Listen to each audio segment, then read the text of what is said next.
A história de hoje acontece em um pequeno município no interior do estado, onde acompanhamos mais um projeto de arqueologia.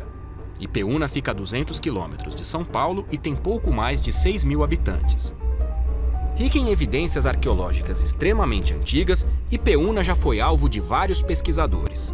É aqui que a equipe do São Paulo Arqueologia encontra Astolfo Araújo, professor do Museu de Arqueologia e Etnologia da USP. Tudo bem? Tudo bem, Fábio. Tudo bem? Prazer, obrigado por ter recebido a gente. Eu que agradeço a presença de vocês, é sempre importante mostrar o trabalho. Nós estamos trabalhando aqui perto, dá uns 20 minutos, mas acho melhor ir com o meu carro porque tem muito barro lá. Tá legal, vamos lá? Aí o senhor explica pra gente o que a sua equipe tá fazendo lá. Perfeito, vamos lá.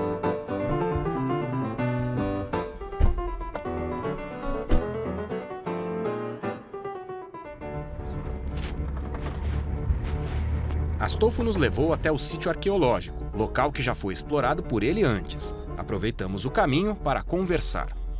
Nós estamos trabalhando aqui desde 2010 na região. Na época, nós estávamos trabalhando em um outro sítio arqueológico que chama Alice Boer, que foi considerado durante muitas décadas o sítio arqueológico mais antigo do Brasil.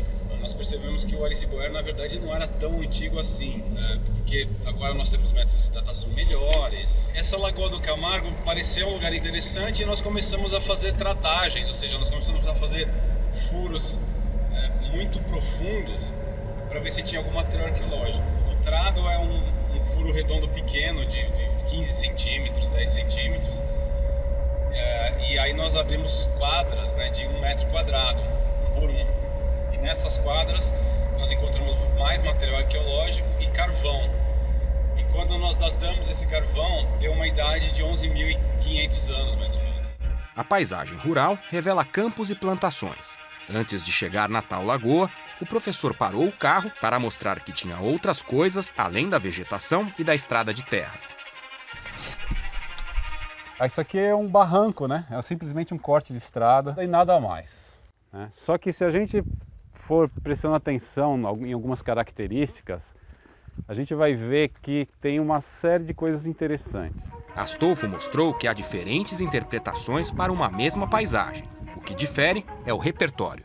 O que um arqueólogo encontraria aqui é uma lasca. Isso aqui é uma lasca arqueológica. Alguém lascou essa pedra.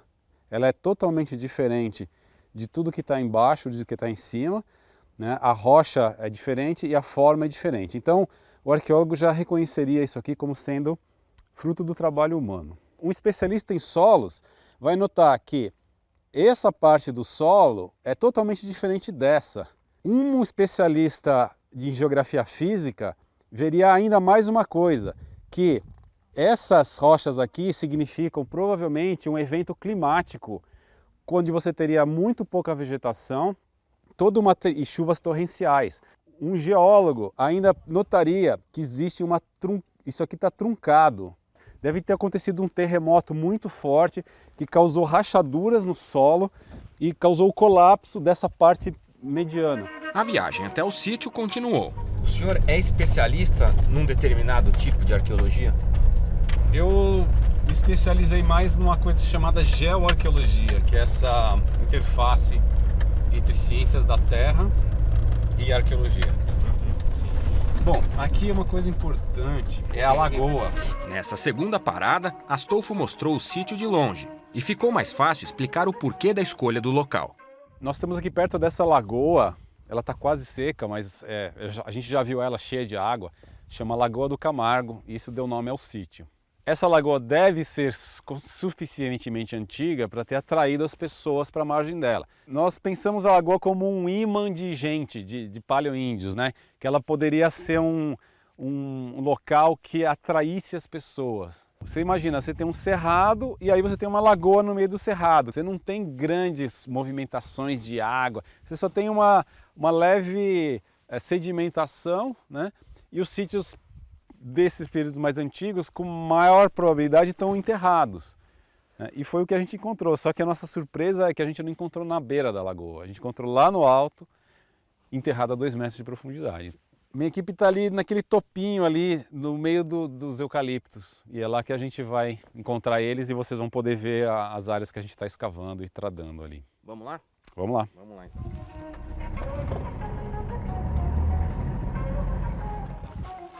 Chegamos, enfim, ao local da escavação. É uma propriedade privada e os arqueólogos tiveram de pedir licença para pular a cerca. Ou melhor, passar por baixo dela. Cuidado com o buraco aqui, ó. Bom, a gente finalmente chegou aqui ao local do estudo de campo. Eu queria que o senhor apresentasse para a gente a equipe e mostrasse um pouco do que está sendo feito aqui de trabalho. Tá certo. Vamos lá? Esse aqui é o sítio arqueológico que a gente chama de Lagoa do Camargo, né? E aqui é a equipe que está ajudando aqui. Thomas, ele é geógrafo. A Silvia, também geógrafa. A Olivia, também geógrafa. E o Marcelo, que não é geógrafo, é o único. E o Marcelo está começando na arqueologia agora, né? O trabalho aqui, essa etapa foi uma etapa curta, né? E a gente também não contou muito com a ajuda de São Pedro, né? Choveu bastante. Mas nós fizemos as tradagens, que depois eu vou mostrar como é que funciona. E também fizemos essa escavação arqueológica aqui. É uma quadra de 1 metro quadrado, né? Que já está com quase 2 metros de profundidade. Nos anos anteriores, nós encontramos material arqueológico nessa profundidade, numa quadra um pouquinho ali para cima. Então nós estamos abrindo essa aqui nessa esperança de encontrar mais material e aí poder estudar esse material, ou seja, aumentar o tamanho da nossa amostra, vamos dizer assim, né? A equipe trabalhava desde cedo, revezando-se nas funções de escavar e peneirar a terra.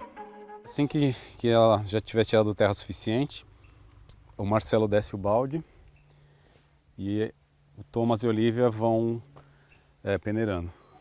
Hoje foi o dia de Silvia ficar dentro do buraco, um lugar no mínimo inóspito para dar uma entrevista. O que você está fazendo aí nesse momento? Então, eu estou afundando o perfil. A gente está numa quadra de 1 por 1. A última vez que a gente mediu, a gente estava em 2,5 ou 2,6, uma coisa assim. A gente vai afundando de 10 em 10 centímetros com essa pá.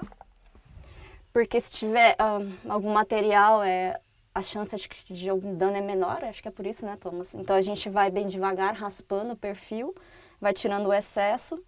E aí ele passa na peneira, porque ele pode enxergar melhor o que eu não consigo ver aqui. Se tiver algum material, ele avisa, a gente para e tem um outro procedimento. Os pesquisadores procuram vestígios dos paleoíndios, as ocupações humanas mais antigas das Américas, para completar o que Astolfo define como uma lacuna. No Brasil, nós temos muitos dados para a região de Minas Gerais, Lagoa Santa, por exemplo. E o estado de São Paulo é uma incógnita. A gente não tem quase nada a respeito dessa faixa cronológica, que vai de uns 12 mil até uns 8 mil anos atrás. Nós viemos fazer tradagens profundas aqui nesse lugar para ver se a gente achava sítios arqueológicos.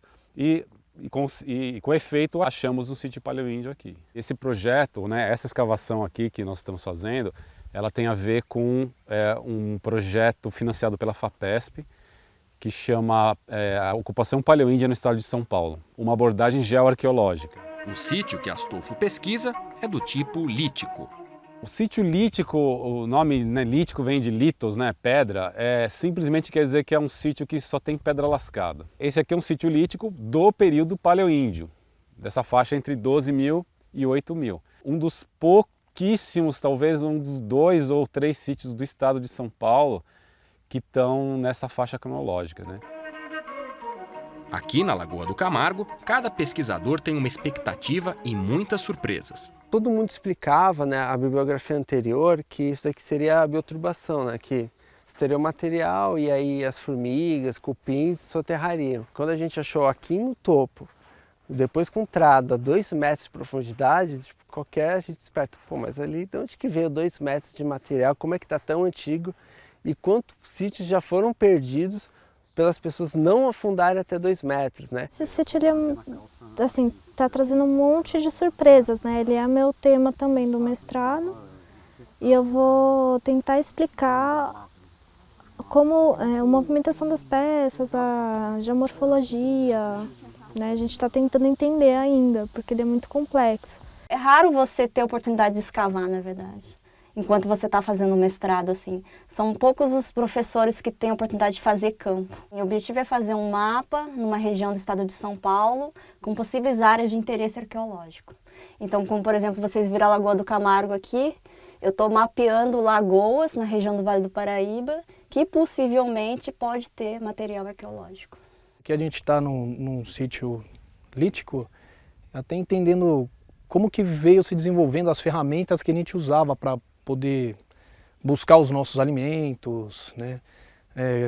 Fabricar as nossas roupas. Enquanto a equipe escavava e peneirava, Astolfo e Olívia foram testar outros métodos de tradagem em torno do terreno. O diâmetro do furo é 12 centímetros. Essa tradagem agora deu 35 centímetros de profundidade. Tinha um carvão só. Esse trabalho aqui é uma tradagem, né? E nós fazemos com o objetivo de encontrar material arqueológico em profundidade. No caso, eu estou fazendo um teste com um trado mais grosso. A gente já tinha feito uma tradagem com um trado mais fino e contando o tempo que ela demorou para ser feita, etc. Né? E agora eu estou fazendo com esse trado que ele é mais grosso, portanto ele traz mais terra e, portanto, teoricamente ele aumenta a probabilidade de encontrar material arqueológico. A cada tradagem eu meço a profundidade, que no caso deu 23, a Olívia anota. Eu coloco a terra e ela peneira para ver se tem material arqueológico. E assim vai.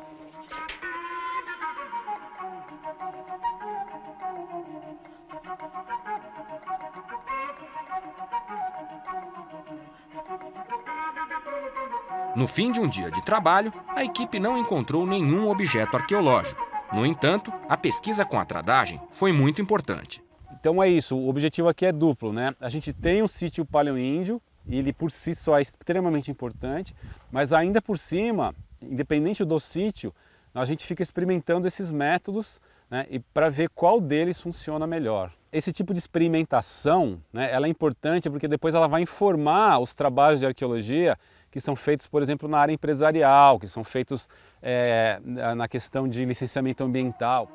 Voltando a São Paulo, fomos ao Museu de Arqueologia e Etnologia da USP para encontrar Astolfo Araújo, agora no laboratório. Aqui, ele pôde mostrar os objetos encontrados no sítio arqueológico Lagoa do Camargo na primeira expedição.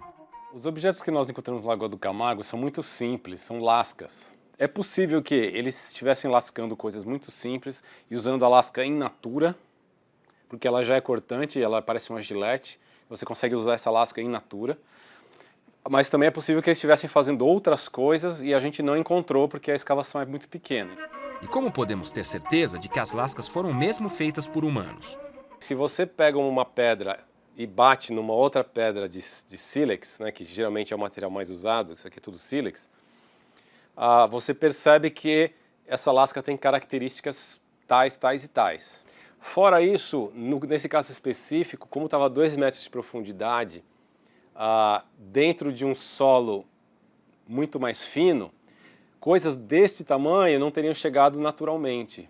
Para você ter uma peça, não precisa nem ser grande, uma peça deste tamanho no meio da areia fina, alguém levou. No laboratório, cada pedra é catalogada com as coordenadas geográficas de onde foi encontrada. Quando o material é muito simples, você vai basicamente medir alguns atributos: comprimento, largura, espessura, peso. Elas são lavadas, numeradas e analisadas, e a análise pode tomar várias formas, depende das perguntas, né, que a pessoa está fazendo e, claro, depende da natureza do material. E a análise, que nasce com poucas perguntas, acaba se tornando mais misteriosa. Para o estado de São Paulo, relacionado a esses caçadores-coletores, né, esse pessoal que só lascava pedra, que não tinha cerâmica, as perguntas são ainda pequenas. A gente ainda quer se entender assim, quantos tipos de caçadores-coletores, ou quantas culturas de caçadores-coletores diferentes existiam? É um dado básico. Resposta: não sabemos. E agora a gente só tem esse 30 lascas num sítio totalmente inédito e muito antigo, né, que agora já suscitam muitas outras perguntas. Puxa, mas eles só estavam lascando e tirando lascas, eles não faziam nada formal, né? Então para isso a gente precisa aumentar a área de escavação e etc.